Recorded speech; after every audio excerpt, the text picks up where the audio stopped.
नमस्ते दोस्तों। सरकारें योजनाएं लाती हैं, बड़े बड़े वादे भी करती हैं, लेकिन क्या वो वादे कभी जमीन पर उतरते हैं?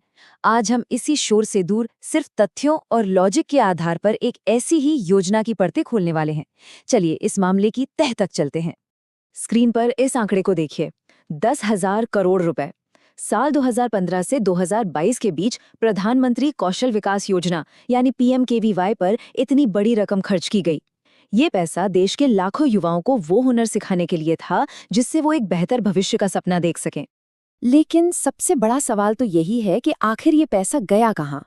क्या ये वाकई देश के युवाओं को हुनरमंद बनाने में लगा, या फिर ये बस आंकड़ों का एक बहुत बड़ा खेल था?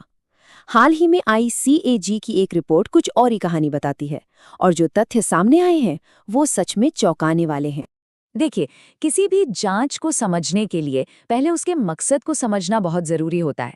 तो चलिए सबसे पहले ये देखते हैं कि इस योजना का वादा क्या था, इसका असली लक्ष्य क्या था। तो 2015 में PMKVY को बहुत जोर शोर से लॉन्च किया गया। मकसद था भारत के युवाओं को स्किल ट्रेनिंग देकर उन्हें रोजगार के लिए तैयार करना। अब देखिए, कागज पर तो ये एक शानदार पहल लगती है ना? एक ऐसा वादा जो देश के लाखों नौजवानों की किस्मत बदल सकता था। और शुरुआती आंकड़े भी कुछ ऐसे ही दिखाए गए। बताया गया कि इस योजना के तहत लगभग 95 लाख लोगों को ट्रेनिंग दी गई। ये बहुत बड़ा आंकड़ा है ना? लेकिन यहीं से कहानी में एक बहुत ही दिलचस्प मोड़ आता है, जहां लॉजिक पर सवाल उठने लगते हैं। जब CAG ने इन 95 लाख लाभार्थियों के आंकड़ों की पड़ताल शुरू की, तो एक के बाद एक ऐसी गड़बड़ियां सामने आने लगी कि ऐसा लगा जैसे लाभार्थी केवल कागजों पर ही मौजूद थे और असलियत से पूरी तरह लापता थे। देखिए, योजना के तहत एक सीधा सा नियम था। ट्रेनिंग पूरी करने वाले हर एक इंसान को एक प्रोत्साहन के तौर पर 500 रुपए सीधे उनके बैंक खाते में भेजे जाने थे। ये सिर्फ पैसे की बात नहीं थी, ये लेन देन का एक बहुत ही जरूरी डिजिटल रिकॉर्ड था, एक सबूत कि हाँ, एक असली व्यक्ति को ट्रेनिंग मिली। तो अब एक सीधा सा सवाल, इन 95 लाख लोगों में से आपको क्या लगता है कितने लोगों के बैंक अकाउंट नंबर रिकॉर्ड में थे ही नहीं? कुछ हजार? शायद 1 लाख? एक अंदाजा लगाइए, क्योंकि जो जवाब है वो आपको हैरान कर देगा। जवाब है 90 लाख। जी हाँ, आपने बिल्कुल सही सुना। 95 लाख में से 90 लाख लोगों का बैंक अकाउंट नंबर ही रिकॉर्ड में मौजूद नहीं था। जरा सोच कर देखिए, 90 लाख लोग जिनके नाम पर ट्रेनिंग और पैसा जारी हुआ, लेकिन उनके असली होने का सबसे बड़ा सबूत उनका बैंक अकाउंट ही गायब था। और कहानी यहीं खत्म नहीं होती। जो बचे हुए करीब 5 लाख रिकॉर्ड थे ना, उनका हाल तो और भी मजेदार है। उनमें से 52,000 लोगों के बैंक अकाउंट नंबर एक दूसरे से मेल खा रहे थे। कईयों के अकाउंट नंबर थे 11111111 या 12345678 और यही हाल फ़ोन नंबर और ईमेल आईडी का था, जो 10 लाख से ज़्यादा रिकॉर्ड्स में या तो थे ही नहीं या फिर पूरी तरह से नकली थे। डेटा की एक गड़बड़ी तो बस शुरुआत थी।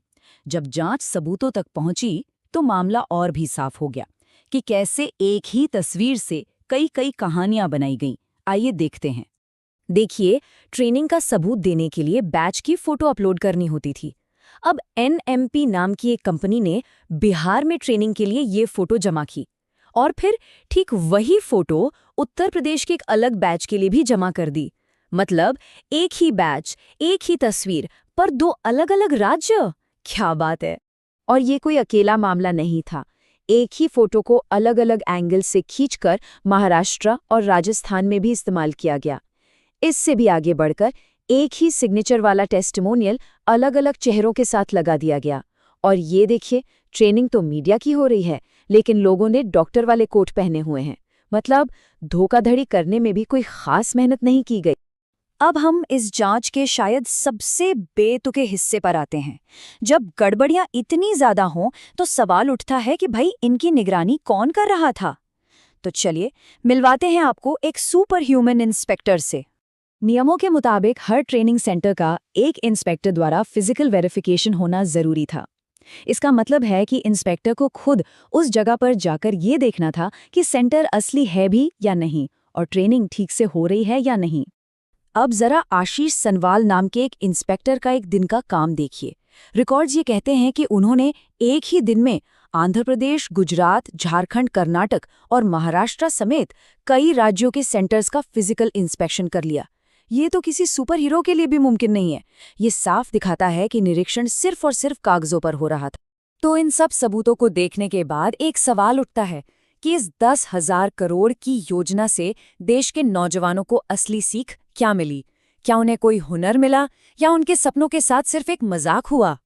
इस पूरी गड़बड़ी का स्तर समझने के लिए ये एक उदाहरण ही काफी है। रिपोर्ट में ये दावा किया गया कि 33 जिम में 3,000 ट्रेनरों को नौकरी दिलवाई गई। इसका मतलब हुआ हर जिम में लगभग 900 ट्रेनर। जरा सोच कर देखिए, एक जिम में 900 ट्रेनर, जबकि एक सामान्य जिम में 5 ट्रेनर भी मुश्किल से होते हैं। ये आंकड़ा अपने आप में पूरी कहानी कह देता है। जैसा कि इस CAG रिपोर्ट का विश्लेषण करने वाले एक लेख में कहा गया है, ऐसा लगता है कि यह योजना लोगों को हुनर सिखाने के लिए बनाई गई थी, लेकिन असल में यह सिखा गई कि देश के पैसे को कैसे लूटा जा सकता है। ये सिर्फ पैसों की बर्बादी नहीं है, बल्कि लाखों युवाओं के खोए हुए मौकों की कहानी है। ये सब हमें एक बहुत बड़े सवाल पर लाकर खड़ा कर देता है। जब सिस्टम की निगरानी करने वाले ही इस तरह से लापता हों, तो फिर जवाबदेही कौन तय करेगा? आपका इस मुद्दे पर क्या मानना है? नीचे कमेंट सेक्शन में अपनी राय जरूर लिखिए, क्योंकि सोचना गुनाह नहीं, जरूरत है। और ऐसे ही फैक्ट्स बेस्ड चर्चा के लिए हमारे साथ जुड़े रहें।